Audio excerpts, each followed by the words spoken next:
Hey guys, Justin with 1791. Thanks for watching. Today we're talking backup guns. People have a lot of ideas about how to carry their backup gun, whether it be ankle, pocket, whatever.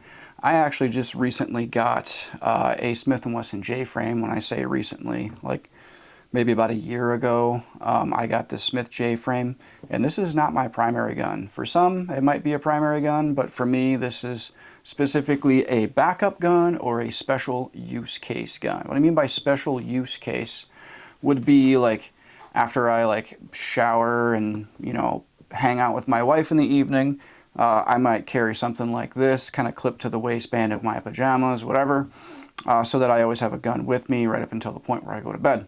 If that sounds extreme to you, then you're not super familiar with how home invasions happen and how quickly they happen. So, backup gun. I have been experimenting with how to carry the backup gun for a while, and I really like the idea of the backup gun being a J-frame because a revolver has a few advantages over a semi-automatic. I'm not going to say that a revolver is just more reliable than a semi-automatic. That's not true. Revolvers have their own quirks and issues as well. We just have a little bit of an outdated school of thought on revolvers compared to automatics because most people carry automatics these days. So one of the advantages of a J-frame or any revolver is you can actually do contact shooting. That's kind of a niche thing that you might need to do with a firearm, but when you do need to do that with a firearm, if you're using a semi-automatic, you are going to have to rack the charging handle to get a new round into the chamber, which, you know, can possess its own problems right there. With a revolver, you could actually contact shoot and you could dump the entire cylinder if you're in a bad breath distance fight and you're grappling with a bad guy and they're trying to go for your gun, whatever. You can actually push this thing right against the target and, you know, dump all 5 or 6 shells. So some of the other advantages of especially like a J-frame is they're a lot more small as far as a form factor compared to most semi-automatics, especially the semi-automatic that I carry. I carry a Glock 19 in my TAC Kydex IWB holster. And then on my offhand side, I carry a spare magazine in one of our prototype Kydex IWB magazine carriers. So with something that big, it's kind of hard to carry anything else, especially if you want it on the waistline. That's what's nice about this. It's got a very small form factor. Something else that is an advantage for concealed carry is appendix carry. Now, I personally do not like appendix carry, not because I'm worried about some sort of safety factor, but really more, it's just not comfortable. I really don't like carrying appendix carry just because it's not very comfortable, especially when you sit down, stand up, whatever, not very comfortable. Now, that being said, I have been carrying a gun on the inside of the waistband and an inside the waistband holster since 2005. So I have a little bit of a school of thought when it comes to concealed carry. And yes, I have tried many different positions to carry and just tried different things to see how I like it. And I just keep settling back on the 3 o'clock position. One of the reasons why I like the 3 o'clock position is because I have a lot of muscle memory going to that area for a semi-automatic fighting pistol from my time in the Navy, from my time in law enforcement, and also from my time as a certified instructor, just teaching people I would carry on the hip. So that's one of the reasons why I really like my primary fighting pistol to be at the 3 o'clock position. But like I mentioned before, carrying at the appendix position has a lot of advantages. And I wanted to try and find a way to utilize those advantages without losing any of the advantages that come with 3 o'clock carry inside the waistband. One of the other advantages to carrying appendix carry is it's a lot more easy to draw your firearm from a seated position, especially in a vehicle when you might have something obstructing your 3 o'clock position, like the seatbelt buckle. So That's one of the reasons why I wanted to try and find a way to carry something appendix carry. Just because, especially when you are reaching for your weapon, especially if you have your seatbelt buckled, and some people might say like, well, hey, I'm not going to wear my seatbelt then, just because it's going to be in the way of my weapon.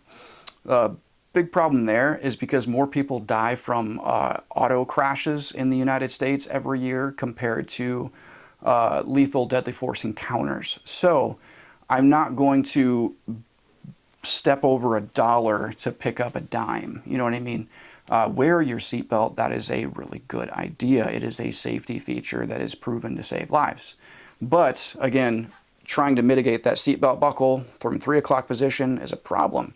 So sometimes it's easier to be able to go to the appendix position, as you can see from some of this footage. Simply because like you're still going to have your seatbelt strap across your waist, but you can grab your garment and lift up, and that will lift up the seatbelt strap enough to where you can access your firearm. One of the other things that I really like about carrying in that appendix position, especially with this Fairchase deer hide leather holster, if there ever was a way to carry appendix carry, this is it, guys. This Fairchase deer hide leather holster is extremely comfortable. It's nice and smooth. It doesn't really dig. The barrel of the J-frame is not so long that it creates a dig point in that that groin area. So super duper comfortable there. And as you can see from like the mileage of this holster, I'm not just spinning some yarn. I'm speaking from experience carrying this thing a lot. It's got a lot of wear on it already, and it's very much taken the shape of this J-frame. So very, very comfortable. If I were to carry something in the appendix position, this J-frame with our Fairchase deer hide holster, it is like chef's kiss, bee's knees. It is super duper comfortable. Now, there's a lot of other advantages to carrying a backup gun and or carrying in the appendix position. I want to get into some more of those here in a little bit. So one of the other advantages to carrying a backup gun, especially one that's in the an advantage of the appendix carry position, is in a gunfight, if your weapon goes down, whether you are completely out of ammunition or whether your primary gun has a malfunction, it's a lot easier to just grab a new gun. Now, I do carry a spare source of ammunition for my primary gun, but it is always faster to go for a new gun versus concealed carry. That's why in the military, we are trained to use our primary gun, and if we are actively engaged in a fight, we're trained to ditch the rifle and go for our backup gun, finish that fight, then you put your backup gun away and gas up your primary. That's just a thing. It's called a transition. So another way to look at that is cops back in the days of revolvers, especially in the Northeast, they would call that a New York reload, when you would have a primary pistol and then you would quickly transition to a backup pistol, aka the New York reload. One of the other things that I really like about carrying this in the appendix position specifically is if my primary shooting hand, if that were to become injured, it's a lot easier to reach something on the front of your body versus trying to reach all the way across to the 3 o'clock position to draw my pistol. Like if I haven't engaged myself in the active gunfight yet, but in the course of that initial chaos, I become injured, and it's my right arm that is injured, it's a lot easier for me to go for that appendix carry gun and get that out to mitigate that bad situation.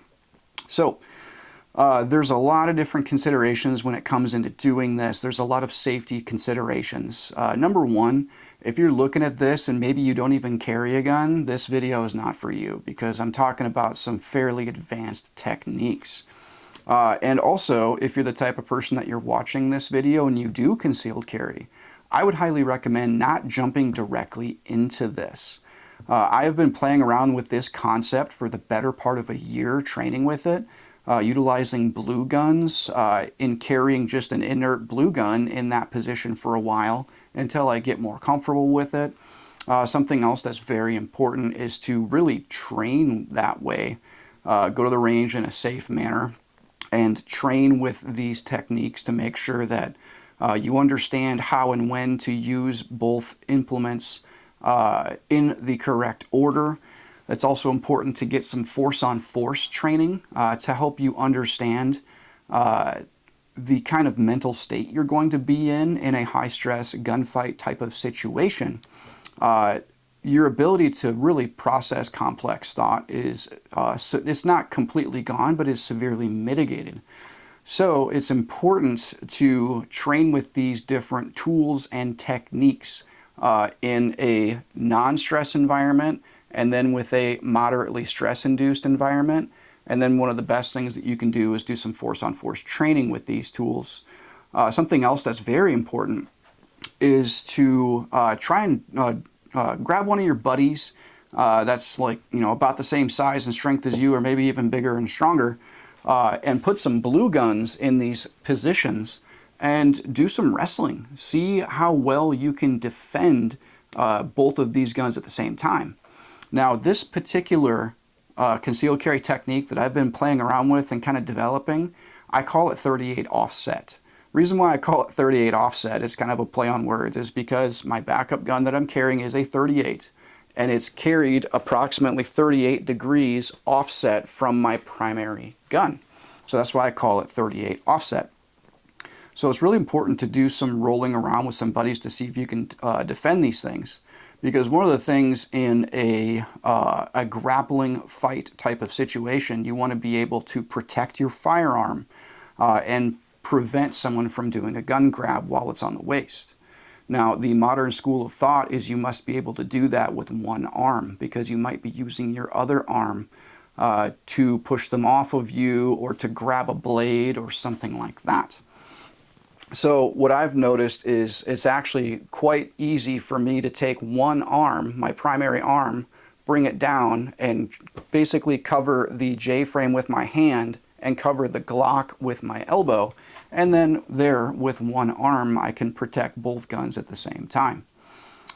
Now, there are a lot of other ways to carry a backup gun. I was actually put on the path of a J-frame by my buddy Calvin. He carries a J-frame backup gun. Some people carry a backup gun on their ankle, which has its own advantages and disadvantages. Some people carry a backup J-frame in their pocket. That has some very interesting advantages to that, especially when it comes to doing a stealth draw. Like if you're in a convenience store and someone comes in with a ski mask and a smoke wagon and they're holding somebody up, you can just kind of put your hands up, and then you just put your hands in your pockets and be like, yo, I don't want any trouble. And unbeknownst to them, your hand is on your pistol and you're ready to rock. So again, some advantages there. I personally like carrying guns on my waistline, because I feel that that is the most secure place to put my guns. So that's why I like to put them on my waistline, and that's why I've been playing around with this 38 offset concept. So couple of notes to move on. So first of all, don't just jump in and start carrying this way. Practice with it. Go buy yourself like a J-frame backup gun, like a blue gun, you know what I mean? Or like go and get yourself a blue gun of whatever your backup gun that you might be considering carrying in 38 offset. Play around with the concept, get really confident with it before you start carrying this way. Because if you don't, and you just jump into carrying another loaded gun on your person that you haven't trained with, then that extra loaded gun becomes a liability to you and not an asset. Because what we're talking about here with carrying a backup gun, especially carrying a backup gun in the 38 offset position, it's not that we're trying to like create the be-all end-all. Well, we're trying to create a kind of a be-all end-all answer for every type of problem. The thing is, your likelihood in being involved in a lethal deadly force encounter is not super duper high. You know what I mean? It is a possibility, And for me, if that low percentage chance of a fire happening in my house, if that low percentage chance of a fire happening in my house, if that were to actually happen, I want to have a bazillion fire extinguishers all over the place, staged everywhere, and I do have a ton of fire extinguishers all over the place. Same concept applies to carrying a gun. Now, my Glock 19 that I carry at the 3 o'clock position, that is a problem solver for, we'll call it, 99% of that low percentage chance of having to use a firearm to defend my life. But there's always that 1% chance of like something else going on that I need a different tool, and I need that different tool with me. For instance, like I was talking about before, if I'm grappling and I need the ability to do contact shooting and be able to fire multiple successive rounds, contact shooting, and not have to fire and then rack the slide like you're going to have to do with any semi-automatic pistol. If my primary arm is injured and I need to access a firearm, it's a lot easier to access it from the appendix position. If I need to do a hasty transition to a new gun because my gun stopped working. I was at the range the other day with a rifle. It was a 10.5-inch rifle with a silencer on it. And that excessive pressure combined with some crappy ammunition that I had laying around, I had a failure to extract a stuck case in the barrel, and I was not able to field fix that on the moment. I had to get out some cleaning rods and run a cleaning rod down the barrel to get that stuck case out. So all that to say, hard malfunctions happen with guns. So again, that of the 99%, it's about mitigating the remaining 1%. What are some things that I can do to mitigate that remaining 1% of instances where I need a different tool? So guys, that is backup gun concepts, specifically looking at the 38 offset. Again, I can caution you to really take this seriously, take it slow, train with an inert training firearm, get used to it, get used to carrying that way. I'm going to tell you right now, it's not the most comfortable thing in the world, but it's not about making it more comfortable, it's about it being comforting. So if you guys like this type of educational content, please like and subscribe and share this video with your friends. And if you have any questions about carrying this way, or if you have any other backup gun carrying ideas, go ahead and leave a comment below. Tell me what your backup gun is. Thanks, guys. Have a good one.